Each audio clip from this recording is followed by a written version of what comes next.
Nations are shaping destinies, wars are redrawing borders, economies are rising and falling, and global alliances are being tested like never before. But what does it all mean for you? With a new administration and a new president in the White House trying to put an end to the war. I didn't know the historical context, what the state of Israel means for them. Join the fearless Ireti Bakare-Yusuf on Borderlines every Friday at 4 p.m. on Nigeria Info 99.3 as she dissects the biggest global events and their impact on world peace. Those who are not familiar with Israel or the war itself would not know much about the group breaking the silence.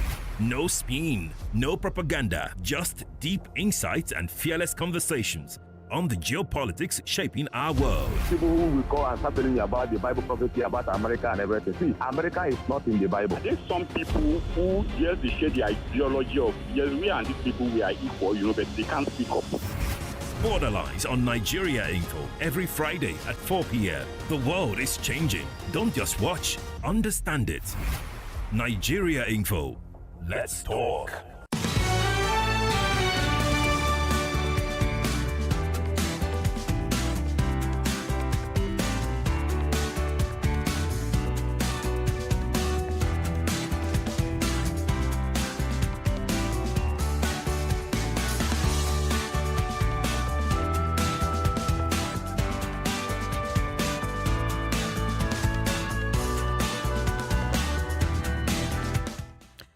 Good afternoon, Lagos, Nigeria, the diaspora, wherever you're listening to us from. Europe, Africa, I don't know, Israel, Palestine, wherever you are tuning in. This is Borderlines, the only show that takes you beyond borders. We have an incredible show lined up for you today. When I say incredible, that's not an overstatement. Because here's what we have. I have 3 guests. My first 2 guests, and I smile because they're ladies, yes. My first 2 girls, or 2 guests rather, they're not speaking truth to power. No. They are calling power to order. And it's an absolute pleasure to have them. I will introduce them in a second. My second guest is actually speaking truth to power. And he doesn't just do that on the shows, by voice. He also does it in the books. Yes, his books. So let me introduce my first guests. Nisa Bardien, the Article 6 leader and political commentator for Southern and Central Africa at Middle Nation. You must all remember Middle Nation, remember? Yes, we had Dr. Shai Bozeman with us not too long ago. She also leads the campaign's social media mobilization and is a fierce advocate for a reformed multilateral order. My other guest, I haven't seen her yet, but I'm presuming she's on, Dr. Afnizar Akbar, a dynamic lead speaker from Malaysia, whose voice has become central to the global push for justice reform within the United Nations system. She brings critical insight into how global South perspectives are reshaping international diplomacy. Do you see why I said we have a packed show for you? Yes, you see, these 2 ladies, I should call them my global South sisters, are calling the United Nations, or rather, the United States out. Yeah, the almighty America. They are saying to the almighty America, get out of the UN, because you're causing problems. Ladies, welcome. Thank you so much, Ireti. My pleasure. Nisa, you pronounce my name so well. Were you told in advance how to pronounce it? I'm impressed. I'm excited. I'm African, so. Excellent. Thank you. Thank you so much. Now, Dr. Afnizar, did I pronounce right? Can you please give me split screen, please? Technical people. I think we're having, might be having voice issues with the, okay. Okay. Because of, yes, you pronounce it very well. Eglo. Thank you, doctor. Thank you so much. So let's get down to it because we never, ever have time. It seems like we've got an hour. I promise you it's all of about 40 minutes. Why should we care about Article 6 of the UN Charter. I mean, what is it, first of all, and why should we, everybody, the global south, indeed anybody that cares about human rights, why should they care about it? Who's going to tell me? Any one of you can answer that. Ireti, so Article 6 is the accountability clause in the United Nations Charter, and it's the foundation of our campaign. So Article 6 states that any member state that is persistently violating the principles of the Charter may be expelled from the organization. And we believe that the United States of America is the number one aggressor when it comes to violating the Charter. And this can be done via a recommendation by the Security Council of the United Nations and by the General Assembly. So this is not symbolic.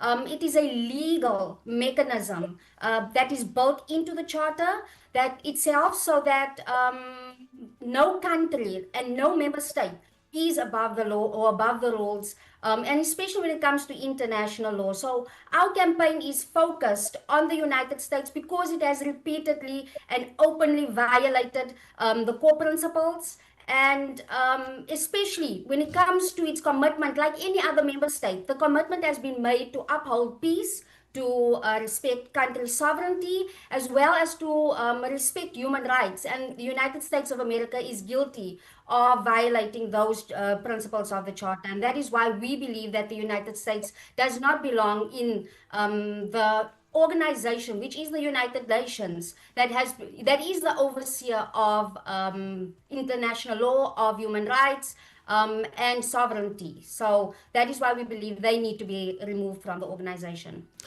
Thank you. Thank you so much, Nisa. Doctor, I know I don't need to ask why, if you agree. What I do need to ask you, though, is the United States, the almighty, humongous United States. How? What's the procedure to actually call that country? I mean, I was about to say Trump's country to order. What's the procedure? Am I talking to Doctor now, or am I talking to Nisa? Yes. I don't know. Yeah. Yes, my name is Afnizar. Yes. Yes. So just an extension to what Sister Nisa was saying. So persistently violating the international law. Not just that. It is also when the United States has been expelled. This is our second message. That the United Nations can operate more ethically and more balanced, and not only unilateral, like a hegemony of the United States at the UN. So the voice, the veto, and overruling other voices of other countries, 191 countries of them, reforming the United Nations is crucial. So, and therefore that's the outcome of that, by removing of the United States of America. And Go ahead. No, go ahead. Okay, so the three core message that we are bringing forward from this campaign is just to know what Article 6, and it must be invoked, and we should bring this up to the United UNSC, which is the Security Council. Okay, which is interesting. Yeah, because the UNSC has what? United States, Russia, China, France, United Kingdom, 5 permanent members, right? Why United States, though? Because arguably they all misbehave, to put it nicely. Arguably, we have seen all of them consistently support the genocide that's going on until recently, when some have found their conscience. But we're not going to talk about this new course correct. I'd like to go back to before they found their conscience, where they dumped it. So why just the United States? Why not the rest of them? Why not Stammer, Macron, etc.?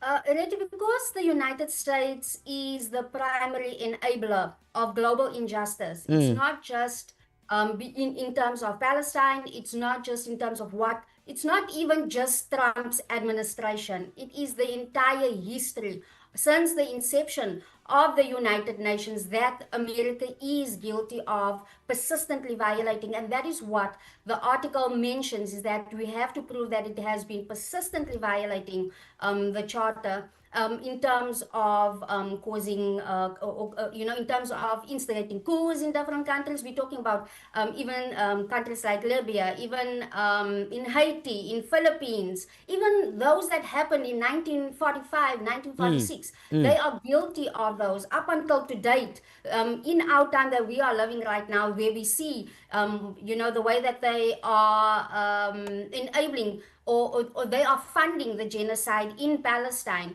And the reason why we say the United States of America instead of Israel, where Palestine is concerned, is because the United States of America is the one, it is their genocide. Israel is doing their work for them, but it is America that is the one that has ordered for the occupation. It is them, and that is causing or creating the genocide and the occupation as a whole in the entire Palestine. So that is only in Palestine. Like I mentioned, there are other countries where they have violated the charter.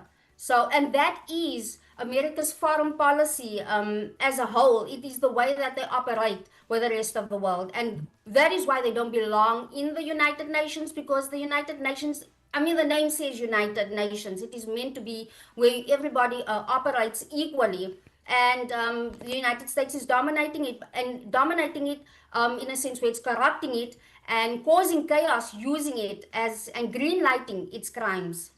Indeed. I mean, the United Nations is 80 years old, I believe, this year, and we are doing a series of programs. One of this is the conversation with you about the United Nations. But when we go back to the United Nations, and I've asked this of other guests who should know, and including, very senior United Nations personnel. The question being, is the problem the United States or the problem the United Nations itself? Is it just an organization, an institution that is literally drowned in so much bureaucracy that the almighty United States is able to be a giant and just squash it down? Hello, doctor. Can you hear me? Yes, also it's fine. I'll just briefly and summarize on that. Of course, as Sister Nisa has pointed out, all the violations that she has listed from since World War II, United Nations has been as if it's been ruled or dominated by the United States of America. All this because of the veto power. Since 1970s, this vetoing has started to become more and more frequent in favor, for example, if you're discussing about Palestine, in favor of Palestine. So that they have vetoed many resolutions to pass and until the land has been of Palestine has been slowly been recovered or been taken, which is also at the same time violating the laws, human rights laws towards the people in Palestine. So we haven't seen this properly or been open one by one, the frequent vetoing in favor of Palestine. Number two, although the other countries or permanent countries, for example, Russia and China, they did the vetoes, but it wasn't specifically vetoing in favor of Israel. It was vetoing against other topics, and they did not veto very recently. Not recently. The last time probably in 1970s or 1980s. So we can see from the 80s and 90s, it's been the program the structure or the trend has been towards the Israel as a state, and we know about twice already. United States of America vetoed against the recognition Palestine as a member of the United Nations in front of our very eyes. It's not history; it is live streaming. Apart from that, we have seen them 4 times or maybe 5 times vetoing a ceasefire. So that is not right. When we see something that is not right done, although is a gigantic or huge country or huge influence, we should stand up and say it's not right. So what we are saying that if persistently we have been talking in the United Nations as if we're not doing anything because of the veto power that United States have. So by invoking Article 6, so and also at the same time, we will tell you a little bit on Article 27. We can, especially the UNSC, are able to invoke this country to be expelled and bring this to the United Nations General Assembly. But if you do, let's imagine the campaign is able to expel the United States, and I don't think you'll get many people objecting to that. But what you may get other countries objecting to is who's going to fund it? How is the United Nations going to be able to remain in New York if the country has been expelled? The United Nations is spread over 3 countries. We've got branches in Kenya as well, and as well somewhere in Europe we've got branches there. So even if it just moves buildings, that's okay. I mean, we all move house every now and then. Without the United States of America in the organization, that would just mean currently the United States of America doesn't fund most of or a lot of the organs. They have been systematically removing themselves from the United Nations. Like they're no longer in the World Health Organization, they're no longer in the United Nations Human Rights Organization, so they have been systematically removing themselves from certain organs of the United Nations. But primarily, they use the United Nations in the guise of peacekeeping missions, and that is to fuel the military-industrial complex, which the economy is heavily reliant on. So without the United States of America in the organization, they wouldn't have a way to be able to pretend that they are on these peacekeeping missions in these various countries, that they are causing unrest themselves. But when it comes to the actual funding, the United States of America funds probably they're supposed to, based on their GNI, they're supposed to fund about 27%. But 3 decades ago, their Congress capped it at 25%. So they are already in arrears for the last 3 decades. And they do not make their payments on time. So they are constantly and perpetually in arrears. They short pay. That is if they even make the 25%, but they don't even make the 25% that they decided they're going to cap it at, even though they are meant to pay 27%. And they don't pay on time. For example, they will use their contributions as you can basically call it hush money. They use it to manipulate the system. When they needed to veto a ceasefire, or they would have liked to veto a ceasefire last year, January sometime, they were in arrears, and they would not have been able to vote if they didn't make their payment. So they made a partial payment in order that so that they could do the vote. But that just shows you that they are not actually funding the organization. On paper, it says United States of America is the biggest funder. They're supposed to contribute the most. But they don't do that. They're not fulfilling the obligations, not to the charter itself and not in terms of finance. Great. I don't think many people know that. In fact, I'm pretty sure 99.9% of my audience did not know that the United States were actually in debt and had failed their promises to the UN, which, you know, especially as we've seen what's happened to Francesca Albanese. From what's happened to Francesca Albanese to what's happened to Karim Khan of the ICC. And so when one thinks about the United States and the United Nations, you don't see where the United Nations has the power to actually do anything. Indeed, the same United Nations, which was called the League of Gentlemen, is the one that helped to create Israel. So here's the question. Again, if we were to get rid of the United States, would we not be swapping one hegemony for another, like, for instance, China? And if we were to do that, how do we trust that the next hegemonic country will not be behaving badly, so to speak, in the future? And suddenly we're wanting to get them out as well. I mean, let's be honest, you know, money breeds bad behavior. Right. Thank you for that. That is a very valid question. But that question is only after America has been expelled. Okay. Of course, any family, any organization, someone can override or do a corruption. However, if you look at the the whole structure of the United Nations, how it's been behaving. They create conflicts and they give peacekeeping and they sell and they get into the military industrial complex. So if we solve their ability to be able to do that, so we can save a lot of money on sending peacekeepers, because you can see China has never invaded any countries. Russia, you see, it's Russia doing that, but it's neighboring countries. But that can, well, I'm hoping it to be resolved. But if you look at other countries like the UK and all that, they haven't actually, or even the Middle East, the invasion is not like what America has been doing, the whole large scale across the globe in the name of colonization or in the name of, peacekeeping, putting their army base in different countries. What other countries are doing this? So if by removing the America from the United Nations, we can stop all this peacekeeping unnecessarily, and we can save a lot of money and really helping people who are poor, poor countries, poor regions, help them resolve conflicts and all that. So the question you're asking is very valid. Of course it can happen. That's a risk.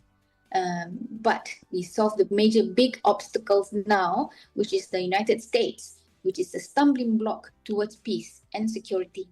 Indeed, because the same country. To add to that. Go ahead, Nisa. Thank you. So I think the fear, like Sister Afnizar says, it is a valid fear to a certain degree. But when we look at history, China supports multilateralism and not domination. We've seen the way that they behave. It is actively involved in cooperative global efforts such as the Belt and Road Initiative. We've got the Paris Agreement, as well as they are a member of the Friends of the United Nations Charter coalition that advocates for upholding international law and equal representation. So now the belief that the United Nations must be controlled by a single superpower like the United States or like China is actually just a mindset shaped by prolonged exposure to the United States hegemony. So the goal of our goal in this campaign is to restructure the United Nations that not one single member state dominates the organization. So we don't want to control or to replace the one controller, which is the United States, with another, whether it's China, whether it's Russia. That's not what we want. We want a multipolar world where everybody acts accordingly. Now, when you look at what the BRICS coalition that's happening, the global south, the way that we are working together, and even BRICS ethos of not interfering in other countries or other member states' domestic issues, the way that they're behaving, we can see that the world wants to operate that way. It is the United States of America that doesn't want to see that way. We can also see that the United States of America's power is diminishing day by day. Their allies don't listen to them anymore. Even nobody is really respecting them anymore. These are tantrums that you are seeing from Trump. And things that are happening, it's all just narrative. In the United States of America, their power, so-called power, is based on narrative, but not what they're actually doing or what their real action is. So they need people to think that they are the good guys when they are in a certain area, but they are actually occupying and causing unrest in that area. So we can see the world is shifting because of conversations that are happening like this. Indeed, because when the person who claims to be the bastion of peace is the one causing the wars, we have to raise humongous questions.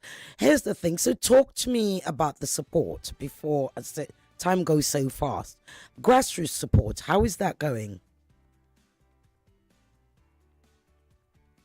And what support is it? Grassroots support for your campaign. How is that going? How's it going?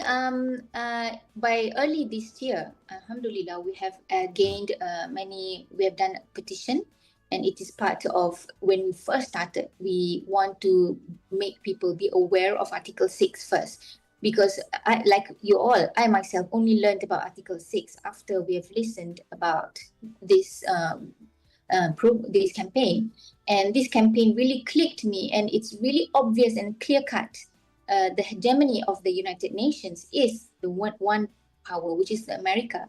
And the Article 6 is readily available inside the UN Charter, and it can be invoked as long as it is invoked and be brought forward by the UNSC. It is not like a indirect reformation. Let's move away from the United Nations. Let's build another United Nation. No, this is already inside the United Nations Charter that can be invoked and applied and practically be done. Okay. Now, how can we, my listeners in Nigeria, across the board in the diaspora, how can they get involved with what you're doing? So firstly, what we need, the people in Nigeria and those that are listening outside of Nigeria, please email your representative in your country, which is your UN representative. Email your government, your MPs, government officials, and NGOs, and form a lobbying group within your country so that you can get your country to invoke Article 6 or support any country that invokes Article 6, because member states need to do the invocation. We as individuals can't go to the United States and do that. We need the member state to support this campaign.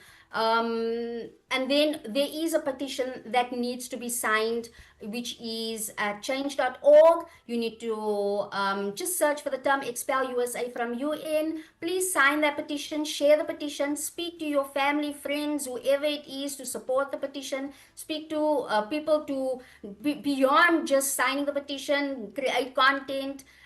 Spread the word that this is an important initiative because it does affect every single one of us. And then we have a website, invokethe6.org,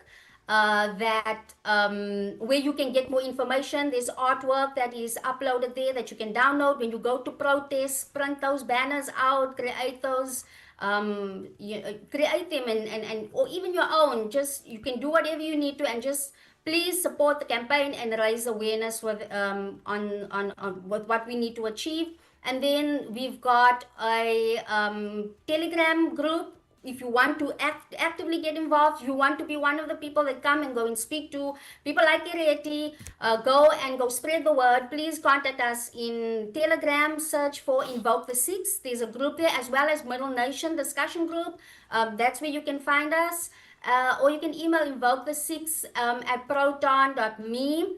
Or go to the YouTube channel if you just want more information, you're not sure. Go to the YouTube channel. There is a playlist on the YouTube channel, Middle Nation YouTube channel, and it's called Expel USA from UN playlist. There is something else that I'd like to add on what Sister Afnizar said with regards to the support that we're getting. Our campaign is growing. We are getting support. There is a group in South Africa called United for Justice, South Africa Article 6 movement. I'm part of that movement. But we just started one in Ethiopia, and there's one in Australia. And those are each branch, so to say, not a branch, but it's lobbying groups that wants to be going to work together. Each one needs to lobby your own government and get them to support Article 6 and to invoke Article 6 at the United Nations, because they need to see public backing. And public backing means all of us in the billions and the millions and the trillions, how many people there are. We need to show that we want this to be done. So it's important that you come on board, come contact us, reach out to us, and we can all work together. So because it will be a long-term positive solution. It's a legal mechanism that will make a change. And it is possible. It's realistic because the charter makes provision for it. But here's the thing, though. This is a very difficult and but I've got to ask it, because I know that certainly I'm based in Lagos, Nigeria, and I know my people will be thinking, the same America that we go and collect money from. Are we supposed to do this? And this is the thing. The global south is, much as we hate it, heavily dependent on international funding, one of which is from the United States. How do you stand up? And I think that that's something we need to address. How can they stand up to, the benefactor, so to speak? when they realize that the funding that you're receiving is your complicity, they are doing that so that you can turn around and say, but how are we going to survive without this funding? So a few months ago, Trump, they stopped all the funding, even to South Africa, stopped funding to South Africa and USAID. African countries. Yes. You remember that? South Yes. Africa was also part of it. That is how they manipulate you. They cause these issues within your country, and then they give you a little bit of money, and that is supposed to allow you to just look the other way. And I'm saying to anybody in Nigeria, anybody in Africa, stop expecting or accepting this type of interaction and transaction. It makes absolutely no sense why you need to accept money when we know in Africa we have the resources. They want our resources, they depend on our resources. When we understand that we must not allow them to subjugate us in our own land, then you must understand that little bit of funding that they give, or the aid that they give, is not aid. They just buying you so that you can keep your mouth shut, so that they can do whatever you need to do. So it is about standing up, taking an example, Burkina Faso, and it's not going to be easy. Obviously, it's not going to be easy, but it is better than staying where you are right now, because it's not easy where you are right now either. So rather walk towards something where you can actually have real pride and real dignity, as opposed to feeling that you must have this aid, which is nothing in any case. It doesn't create real benefit. Indeed. Nika, let me come to you. Nisa has spoken so passionately about the independence, the fact that the global south needs to stand on its own 2 feet. All of our countries, we need to learn to stand up and actually do things for ourselves. But again, I go back to this thing of courage. It's not the people that lack courage. It's often the governments, the leaders that lack the courage. The people are ready to stand up. The young people in particular wake up and they say, you know what? No more colonialism. Whether it's new, whether it's the old way, we don't want anymore. How do you get to convince the leaders of these countries, of the global south countries, to say, we don't want you to do this anymore. We want you. You're in the United Nations. You are representing us. We would like you to actually help us kick the United States out. I know in Africa we have an issue with the types of leadership that we find in our countries, but it's not just unique to Africa. Firstly, people should understand, we as human beings should understand that we do have power, and we have the power to place those people there in the first place. So we need to, if it is that we need to remove them legally, then we need to remove them legally. But not to give up just because the process seems long. The process was made difficult to remove them on purpose. So work towards removing those leaders that you don't want.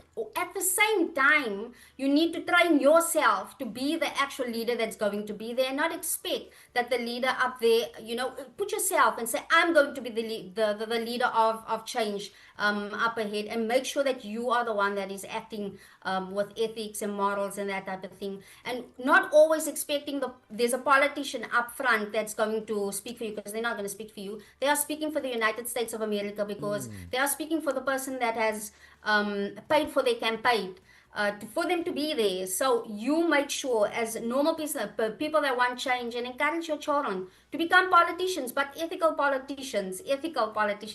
Wow, that sounds weird, but okay.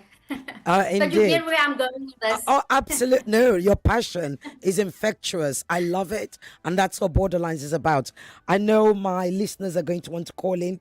You will be able to call on 0201 277 0993, 0201 465 7190, or send your questions and comments to WhatsApp on 0809 597 5805. They're already calling. Wait there. I've still got a couple of minutes left with me before you guys take over. So, Dr. Afnizar, talk to us about the kind of response, or is it resistance, that you have been getting from members of the United Nations that you may have spoken to?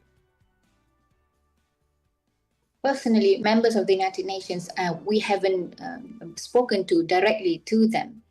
However, of course, our diplomats, I can speak on behalf of Malaysia, our diplomats going to the New York has been quite persistent in creating peace for and also putting up justice. For example, we have last year, our representative has spoken about reformation or something like altering the veto power at the United Nations. However, it's good. However, it does not solve the problem completely. The complete solution is to remove the stumbling block, which is Article 6. And there's just simple, straightforward, and without reformation, any veto, 2/3 or what. Everyone would want an equal and balanced or reformed United Nations. However, we cannot reform unless we remove the problem that is present inside the United Nations. However, in extension to what Sister Nisa was saying about becoming the leader, recently Malaysia and also the ASEAN countries has got done link with the BRICS nation, as well as China and also the surrounding countries, including Japan and Korea, and including the Middle East, which was the GCC. So these are what we want. We are moving away from one of the unilateral power or dictation or only $1 business. So we want to have multiple lateral trades that we want. So by to apply that in the United Nations, we have to remove the problem. So that is what we achieve if we can politically and in the United Nations. But when we talk about finance and economic trades, it is still up to your own country to have good relations with your neighboring countries, economic ties with your surrounding nations, and also you don't have to worry about politics when you do trade. However, they link with each other. For example, there are many investors in your countries.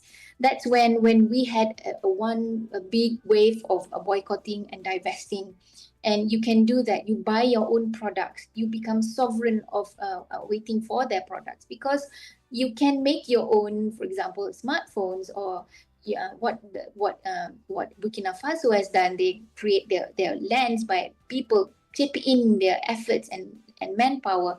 So in that country, compared to developing countries, we can relate to that. But the grassroots movement of this campaign is to also bring forward to be sovereign of your life in economic and also political ideology, for example, dependent or always looking at the West or something like that, or decolonize your mindset. And also you want to be able to be sovereign as a country on your own. Indeed. You can call now. I couldn't interrupt my guest. I know some of you were already calling, and okay, here we are. Hello. Hi, Sister. Okay, good evening, ma. Oh, good evening, Mrs. Oboli. How are you? Fine, ma. Good evening to your guest as well. Yes. Interesting conversation and revelation this afternoon. Sister Oge, so United States not Jegbese. No, I need you to speak in English. They can't understand you. All right. I said so. United States is also owing. Wow. Anyway, I'm in for anything that calls for the bluff of the United States, in all honesty. And I think they should also be speaking to those in power presently in Nigeria. But without trying to sound like a pessimist on this discussion, Sister Oge, with the kind of absolute power and veto influence the United States wield, don't you think they will consider this expulsion a walk in the park and handle your displacement with a pinch of salt? Or peradventure, if they succeed, what does this expulsion portend for the USA in the United Nations? Okay, thank you. I don't know whether you heard that. I mean, the last part of the question is really the stronger one. Is like, if they do get expelled from the United Nations, if the United States does get expelled, what does it mean for them as a country? What it means is they would not be able to vote. They would not be able to engage in these peacekeeping missions, which would mean that eventually it throttles off or it chokes off the military industrial complex, because they are reliant on the corruption of the United Nations to greenlight their crimes through the United Nations. So things like vetoing for ceasefire, they would not be able to do that. They would not be able to make decisions when it comes to international peace and security. Yeah, that's basically what it means. And then without them in the organization, that would mean other countries would then be able to hold them accountable, because right now, with them in this power position, they are obviously holding the cards, and that means that they veto everything, make sure and you know, cause stumbling blocks to accountability when it comes to them. So they wouldn't have access to be able to do all of that. Indeed. Dr. Afnizar, do you want to add to that? Yes, possibly the organizations, the law organization, the ICJ and the ICC, that is related to the United Nations, can be pushed forward. And apart from United States of America unable to continue the impunity doing all the crimes or international law violations, they can be also held accountable for the many violations that they've done in the past. It's interesting that you say this. Just yesterday? Well, 2 days ago, Canada said they would actually support Palestinian statehood at the UNGA in September.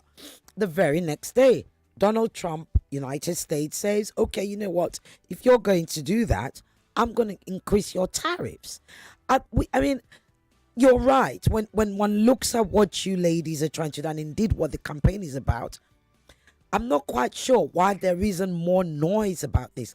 Why you're not getting interviews on international, mainstream media. What do you think is going on?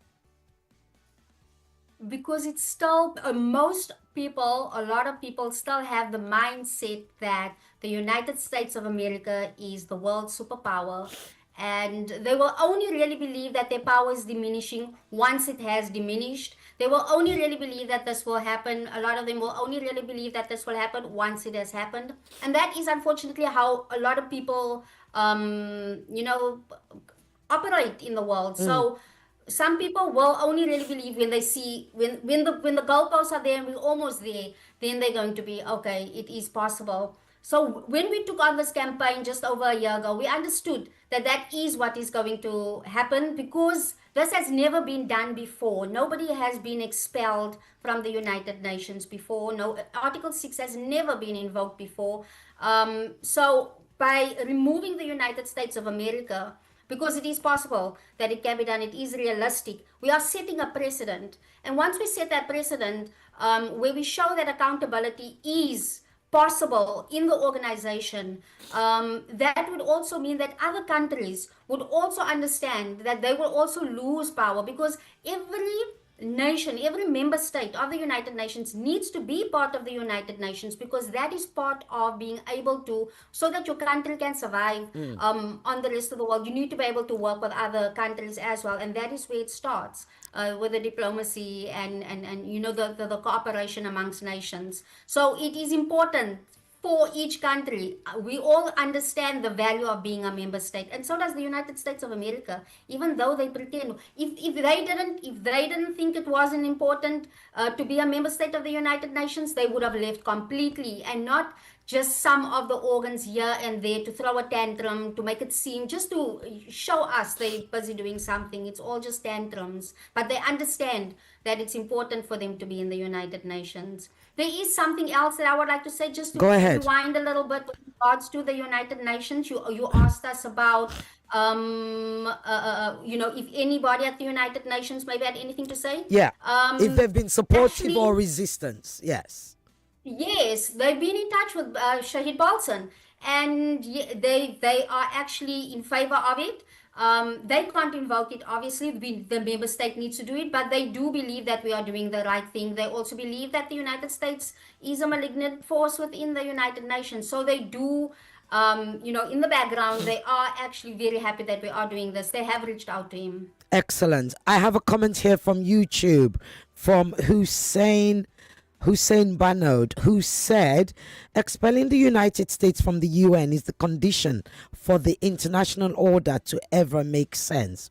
Oh, what do you think?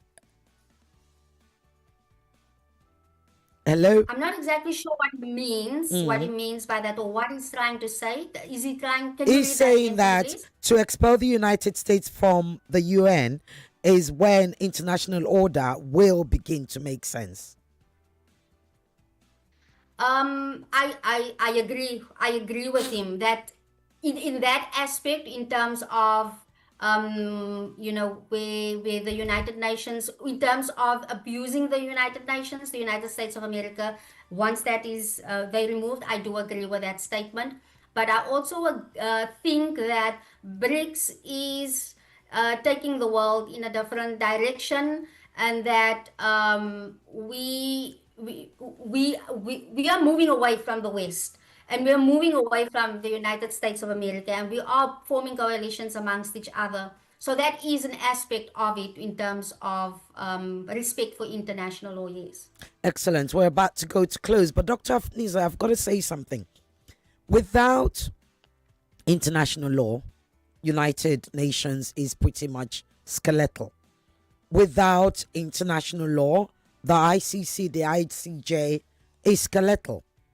International law is now being called into question because international law also seems to have lost its spine.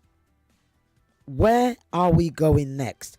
Should we even be looking at reforming, not just expelling the United States, but actually reforming the UN because, to work better for us as members of the global South? Because that international law needs to speak for us now. It can't be speaking for them anymore because it's been sustaining, the beast that is colonialism for so long. Yes, I agree totally with what you're saying, and that is our main worry. The international law is only applying to the people when they are to the West, when it is benefiting their foreign policies. However, when it is applied to other countries, for example, when we talk about Palestine or other countries that is having a lot of conflicts or problems, then it is not brought forward properly and probably even hushed. And even, for example, to Francesca Albanese, she was sanctioned. But as I said, the stumbling block towards peace is the United States of America, the government itself. By removing this country, naturally the United Nations is reformed because persistent violation that has been performed by United States will be stopped. Thank you. So it is another reformation that we can apply all this national law and hold other countries who has been violating accountable. So the aim of this is to so that people can the rest of the countries inside the United Nations will have their own voice, and they will not be shut down by one veto. Thank you. For example, 147 countries agreed on a Palestinian state in the UN, but over 75% was agreed, but it was vetoed by one country. Yeah. So if you see that clearly, I think the commenter on the YouTube, that's what he meant. By it all makes sense. Thank you so very much, Nisa, Bardien, and Dr. Afnizar. Akbar, I have two new sisters, ladies and gentlemen, listeners of Borderlines. Thank you so much. And I really have to congratulate you for this campaign. Your boldness, your courage, your fearlessness. But then again, they say it takes a woman. So why am I surprised? I'm not surprised. Thank you, ladies. Thank you. Take care. All the best.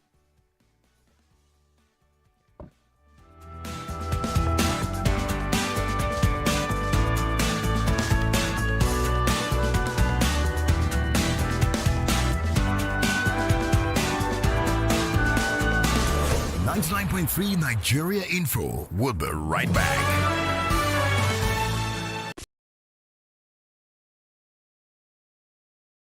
99.3 Nigeria Info. We are more than just radio. Subscribe to our YouTube channel at Nigeria Info FM. Check us out on Facebook at Nigeria Info 99.3. Follow us on Twitter at Nigeria Info FM and on Instagram at Nigeria Info FM Lagos for live updates as it happens. 99.3 Nigeria Info.